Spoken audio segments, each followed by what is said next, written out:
Olá pessoal, eu sou a Thalita Cavalcante e a Unimed Fortaleza está atenta a tudo o que está acontecendo no cenário mundial.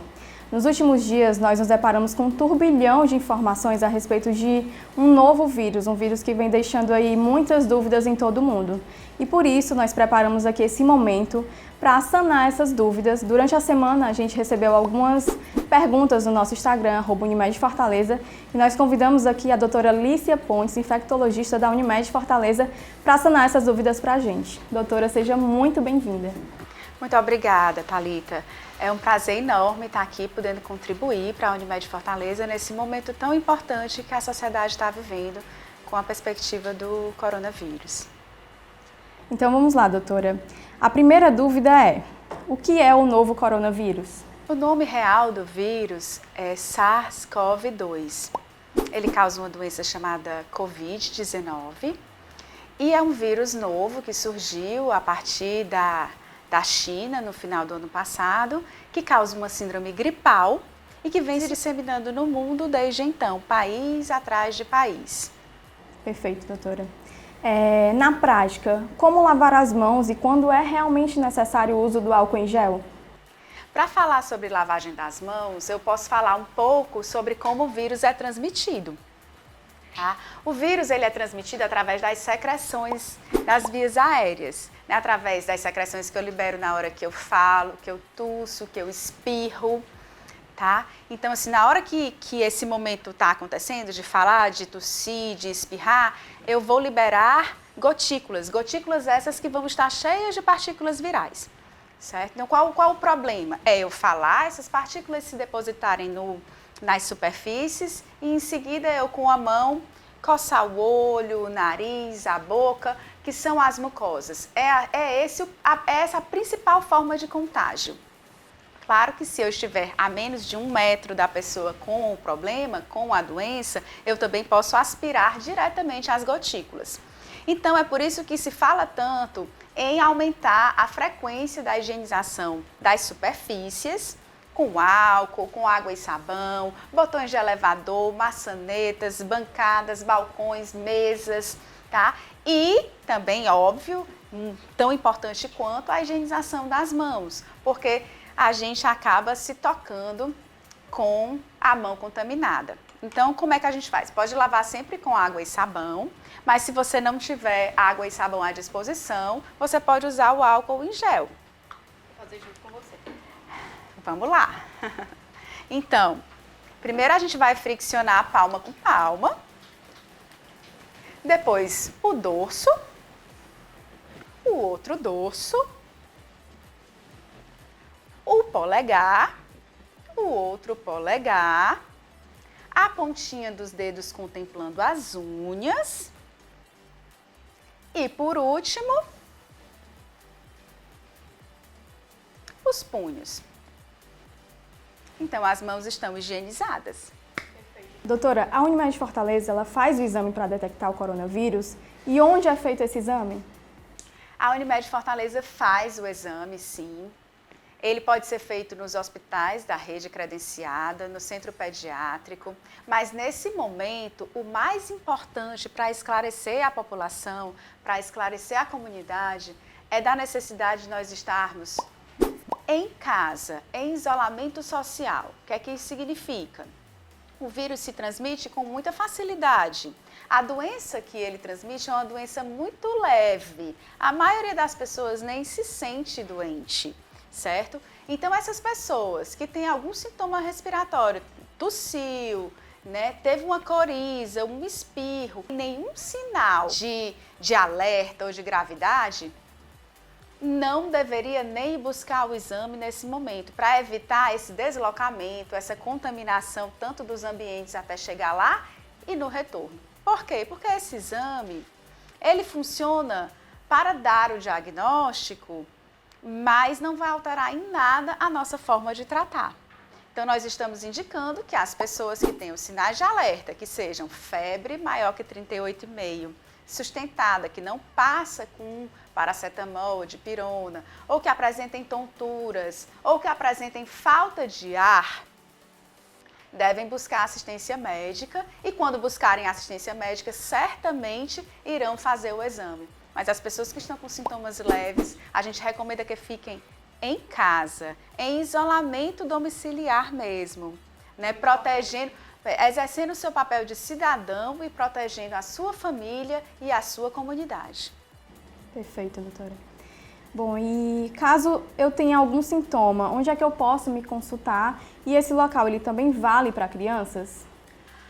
Repetindo, né, assim, se os sintomas são muito de uma gripe corriqueira, coriza, febre, dor no corpo, que eu tomo aquele medicamento e eu contenho os sintomas, eu não preciso procurar assistência de saúde nesse momento. Usa o 0800, telefona, tira dúvidas, respeita o isolamento social, tá certo? E vamos procurar assistência médica se a gente tiver tontura, febre maior que 38, sustentada, ou seja, que não cede com os antitérmicos, ou se eu tiver algum grau de falta de ar. Aí, no caso, a gente vai procurar as emergências.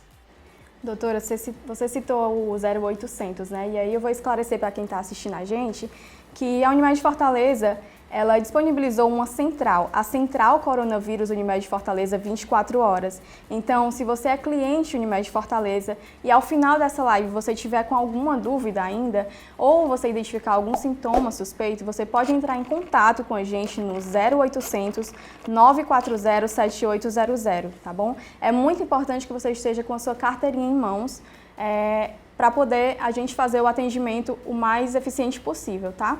A gente pode tirar todas as suas dúvidas através dessa central e a gente gostaria muito de atender a toda a população, mas isso não seria possível devido à demanda, que seria muito grande, né? Então, a Unimed Fortaleza ela preparou um site exclusivo para tirar todas as dúvidas, um site onde a gente reúne as principais informações, que é unimedfortaleza.com.br/coronavírus. Se você é cliente Unimed Fortaleza, você vai ter acesso a um serviço muito interessante, em que você vai ter acesso a um profissional de saúde qualificado, que vai fazer uma pequena anamnese e vai lhe dar orientações precisas sobre como proceder em casos de suspeita de coronavírus, tá? Importante lembrar que a gente tem que proteger as pessoas que realmente são frágeis, né? As pessoas maiores de 60 ou até de 80 anos, principalmente, que é a população que mais vai ter casos graves, se tiver, e pessoas com comorbidades, diabéticos, hipertensos, obesos, tá bom? Perfeito. Doutora, agora vamos para a próxima pergunta. Os remédios para os sintomas do coronavírus, eles funcionam? Sim, os remédios para tratar o sintoma do coronavírus é o mesmo remédio que você usa normalmente para tratar sintomas de gripe, certo? Você vai usar antitérmicos, analgésicos, né, para melhorar dor no corpo, a febre e vai se manter hidratado, muito importante, né? Quem tem febre tende a desidratar com mais facilidade, então aumenta a ingesta de líquidos durante o dia, tá? E evita, né, principalmente agora nesse momento, os anti-inflamatórios, ibuprofeno, cetoprofeno, porque não é adequado no momento. Reforçando a nossa central de atendimento, Central Coronavírus Unimed Fortaleza 24 horas. Você pode ligar, você que é cliente Unimed Fortaleza, você pode ligar no 0800, o telefone está aqui, 0800 940 7800, com a sua carteirinha em mãos. E se você não é cliente Unimed Fortaleza, mas tem alguma dúvida ou identificou algum sintoma, você pode ligar você pode acessar o unimedfortaleza.com.br/coronavírus. Nós também disponibilizamos para toda a nossa população que também deseja tirar alguma dúvida, a nossa assistente virtual Roberta. Então, o WhatsApp que você pode entrar em contato para falar com a nossa assistente virtual Roberta é o 987360051. Vamos continuar aqui com algumas dúvidas que a gente recebeu, né, dos nossos seguidores, lá no nosso Instagram, @UnimedFortaleza. E a próxima dúvida é: eu tenho aqui algumas dúvidas sobre contágio, tá? E aí eu quero saber de você, é possível pegar mais de uma vez o coronavírus? E se eu estiver em um hospital com suspeitos, eu corro mais risco? Como é que funciona? Sobre pegar coronavírus mais de uma vez, né? Quando a gente adquire imunidade a um determinado tipo de vírus, a gente tem imunidade para aquele vírus.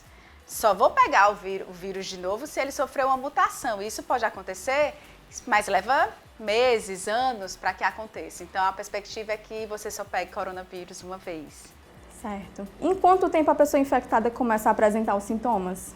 Em média, 5, 7 dias, mas que pode ser até 14 dias. Tanto é que o isolamento social proposto é de 14 dias para as pessoas que tiveram contatos ou para as pessoas que têm algum tipo de sintoma. Então, passar 14 dias em isolamento social é o ideal para que você não transmita coronavírus na sua comunidade. Próxima pergunta. Quais são os grupos de risco, doutora? E qual a intensidade dos sintomas neles e em crianças? Os estudos têm mostrado que as crianças vão ter sintomas muito leves ou pouco apresentarão sintomas, mas que podem, infelizmente, estar transmitindo a doença para outras pessoas. É por isso que, mais uma vez, até o governador do estado ontem decretou que nós deveríamos fazer um isolamento social a partir de agora, durante os próximos 14 dias. Esses 14 dias são muito importantes para a sociedade, tá? As crianças, embora não tenham sintomas importantes, podem transmitir para os avós, podem transmitir para pessoas com comorbidades, e isso é que é o grave, né? A gente transmitir sem saber que está transmitindo. Como a doença é muito leve, a doença pode ser muito leve, a ideia é manter as pessoas em domicílio pelos próximos 14 dias, como foi recomendado pelo governador do estado.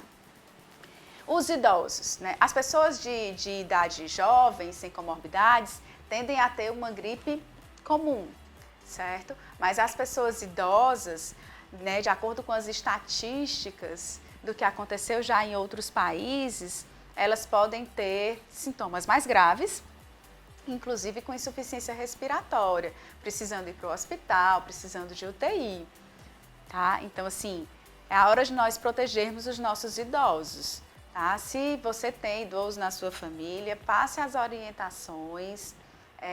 Se tiver alguém gripado no domicílio, faz o isolamento dessa pessoa gripada na medida do possível dentro do domicílio. Ela deve ficar mais restrita ao seu quarto, não deve frequentar as áreas comuns da casa por esse período. E, se for possível, até tira o idoso de dentro de casa, certo? Porque o ideal é poupar as pessoas que são mais susceptíveis a um possível caso mais grave. Então, resumindo, o grupo de risco são os idosos.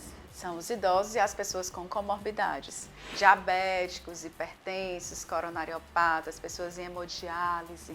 Doutora, e como se dá o diagnóstico da doença? Demora quanto tempo para a gente ter esse diagnóstico? O diagnóstico da doença, ele é utilizado para direcionamento mais intra-hospitalar, dentro do hospital, para separar quem tem sintomas, quem tem o vírus, de quem não tem, para a gente tentar resolver essa questão da transmissão dentro do hospital. Uso de paramentação, uso de equipamento de proteção individual. Então, nessa circunstância, o diagnóstico é muito importante. Os pacientes internados vão ser diagnosticados. Os pacientes que não precisam de internamento, a gente sugere que fiquem em casa, mais uma vez. Está repetitivo, mas é porque é importante. Tá? E o teste é feito por um swab, é como se fosse um cotonete grande, em que é feito, né, uma coleta de material de uma narina, da outra narina e da orofaringe. E esse material vai ser feito um estudo, né, de PCR para encontrar partículas do vírus. Atualmente está demorando um pouco mais do que 72 horas, porque estamos com muitos exames em andamento. Então aí a gente até aproveita para pedir um pouco de paciência, né, para todo mundo, porque a demanda realmente é grande, mas a gente vai atender a todos os nossos clientes. Tá? Doutora, e a gente tem aqui algumas perguntas do pessoal que está assistindo também, tá? Vamos aproveitar para tirar todas as dúvidas. A Luciana Silva perguntou: voltei de viagem, estou com a garganta doendo e com dor de cabeça. O que devo fazer? Luciana, você deve fazer o isolamento social. Você deve agora se recolher no domicílio, certo? Por 14 dias. Se você voltou de viagem de qualquer país do mundo, ou se você voltou de viagem dos estados que agora estão com transmissão comunitária da doença. Tá? Vale ressaltar que nós temos agora no Brasil, no boletim de ontem à noite, 421 pessoas com Covid-19 diagnosticadas no Brasil.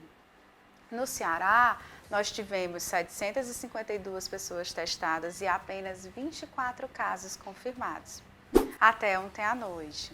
Tá? Esse número pode mudar, é natural, deve mudar diariamente. Tá? Como a gente ainda não tem transmissão comunitária no Ceará, agora é a hora de fazer o isolamento social para que a gente não venha a ter. Então, você não tem indicação, porque não tem febre alta, porque não tem nenhum sinal maior de gravidade, de procurar fazer o exame agora, tá certo? Lembrando que você que está assistindo pode mandar a sua dúvida para a gente, tá? Na nossa live. E a próxima pergunta é da Debs Cursino, doutora.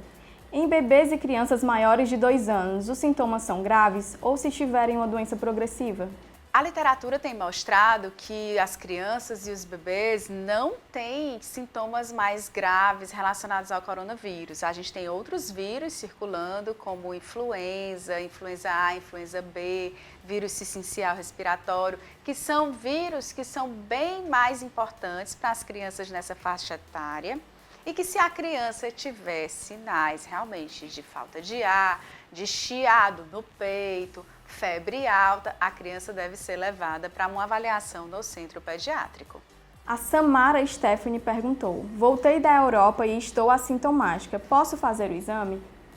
Não, o exame é única e exclusivamente para pessoas que tenham sintomas. A pessoa tem que ter febre e pelo menos mais um sintoma, que é tosse, espirro, coriza, dor no corpo, calafrios, tá? Para ser considerada uma suspeita, tá certo? Se a pessoa entrou em contato com alguém que já foi diagnosticado ou que já é um suspeito importante, ela não precisa ter tudo isso. Ela pode ter só a dor de garganta, ou só a febre, ou só a coriza, ou só a dor no corpo. Mas precisa ter esse relato de contágio, tá? A Diana Gomes de Freitas perguntou: esses casos em que a gente não sente, né, não tem os sintomas, o que a gente deve fazer? Isolamento social. A pessoa realmente, nesses próximos 14 dias, não deve sair de casa, a não ser que precise ir ao supermercado ou ir às farmácias, ou o seu trabalho seja realmente um trabalho que vai impactar a sociedade para o controle do coronavírus. Porque realmente é essa a orientação. Ter a questão da autorresponsabilidade, né? Todo mundo se cuidar e fazer a sua parte. É sua contribuição com a sociedade para que a gente não tenha uma explosão da doença aqui no Ceará que transforme, né, o nosso sistema de saúde em um caos, né? Que a gente não possa atender as pessoas que realmente precisam. A Eveline perguntou: e sobre a vacina? Ouvi dizer que a vacina para a malária serve como cura. O que você diz sobre isso? Infelizmente, o desenvolvimento de uma vacina para ser aplicada num grande público é uma coisa que demora, que tem fases. O estudo tem fases para garantir a segurança dessa vacina. Então, vacina para coronavírus durante este ano é muitíssimo pouco provável que a gente tenha desenvolvida, tá? Em relação à malária, porque saiu um estudo muito pequeno agora, com um N muito pequeno, um estudo francês, que mostrou algum benefício no tratamento, né, das pessoas com uma droga chamada hidroxicloroquina, que é uma droga, né, derivada da cloroquina que é usada como antimalárico. Mas ainda é uma coisa muito embrionária, a gente ainda vai precisar ter outros estudos para poder saber de fato se a droga vai funcionar. E aí uma pergunta, eu acho que muita gente deve ter essa dúvida, lactantes, né? As lactantes, elas podem transmitir o vírus através do leite materno? Quem fez essa pergunta para a gente foi a Vanessa Campos. O ideal é que se você tiver sintomas gripais, você utilize a máscara para ter contato com o bebê ou até não tenha contato com o bebê. tá? Mas sobre transmissão do leite materno, ainda não sabemos.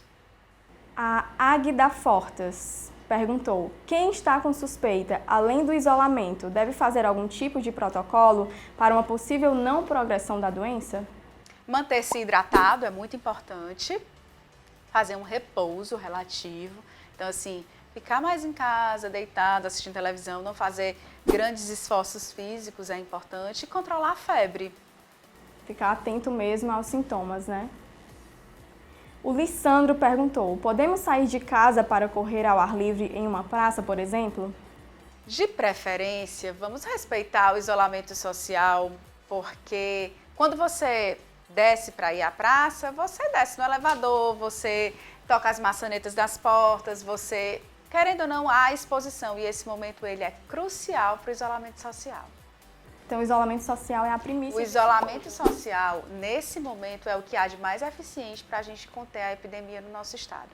A Fabi Lucas perguntou: a vacina do H1N1 começa segunda. É indicado tomar nesse momento? Sim, sim, muito importante. Então, assim, quem puder, claro, a vacina vai começar a ser distribuída agora, na próxima semana, e as pessoas que vão ter acesso à vacina primeiro são os profissionais de saúde, porque vão estar atendendo as pessoas e as pessoas de grupos de risco, com comorbidades. Então, é importantíssimo que as pessoas se vacinem para a influenza assim que possível, para a gente diminuir um pouco, reduzir um pouco a circulação dos vírus influenza, que confundem muito com o coronavírus. O Jardel Albuquerque fez uma pergunta muito relevante, porque a gente sabe que supermercados, farmácias, pessoas que trabalham nesse ramo vão continuar trabalhando, né? Então ele perguntou exatamente isso: eu trabalho em supermercado e quais os cuidados devo ter, né? Vão continuar trabalhando no local, né? O mais importante para quem está ajudando a sociedade a subsistir, né? Como os supermercados, as farmácias, os deliveries de comida que vão continuar. Certo? A pessoa não vai poder ir até o restaurante, mas o restaurante vai poder entregar a comida, tá certo? É a higienização das mãos, tá? Porque a gente viu que em um ambiente em que não há aglomeração, o meio mais importante para a transmissão é o contato, é eu tocar as superfícies e depois tocar minha boca, meu nariz e meus olhos, ou seja, tocar as minhas mucosas e transmitir os vírus de uma forma geral. Então, higienização das mãos para quem está precisando trabalhar. Doutora, eu quero aproveitar para reforçar com você a questão do resultado do exame. O resultado do exame, ele não altera a conduta médica, não é isso? Não, o tratamento, infelizmente, ou enfim, não existe um tratamento específico. Então, sendo Covid ou sendo outra virose, o tratamento é sintomático, tá? As pessoas vão ter que se hidratar, ter que controlar a febre e manter o repouso. Se tiverem sinais de alerta, que são falta de ar, febre acima de 38,5, que não passa com medicação, e tonturas, as pessoas devem procurar aí sim a assistência médica. Se não, devem permanecer em domicílio, se cuidando e tentando, né, ficar confinado no menor ambiente possível. Perfeito, doutora. Bom, pessoal que está nos assistindo, nós chegamos ao fim do nosso bate-papo. Doutora, foi super esclarecedor, muito obrigada. Eu espero que todo mundo que tenha mandado pergunta e que esteja nos assistindo tenha entendido, tenha sanado as principais dúvidas. Obrigada, doutora. Eu que agradeço a oportunidade, eu queria fazer aqui mais uma vez um apelo, né? Vamos tirar as dúvidas através do 0800, né? Não vamos passar para frente informações do WhatsApp que não tenham realmente um embasamento, né? Porque isso tem gerado na população um desconforto, uma insegurança muito grande e os profissionais de saúde estão aqui dispostos a esclarecer para tentar manter as pessoas mais tranquilas, né? O momento agora é de isolamento social e estamos aí, os profissionais de saúde estão trabalhando intensamente para que a população possa ficar em casa. Então, fiquem em casa para que a gente possa trabalhar corretamente, tá bom? Eu agradeço muito. Pessoal, Quem quiser ter acesso a essa live, a gente vai disponibilizar no nosso IGTV, @Unimed Fortaleza, e no nosso YouTube muito em breve, no endereço youtube.com/Unimed Fortaleza. Por aqui, nós continuaremos atentos e dispostos a atender todos os nossos clientes Unimed Fortaleza. Obrigada e até a próxima!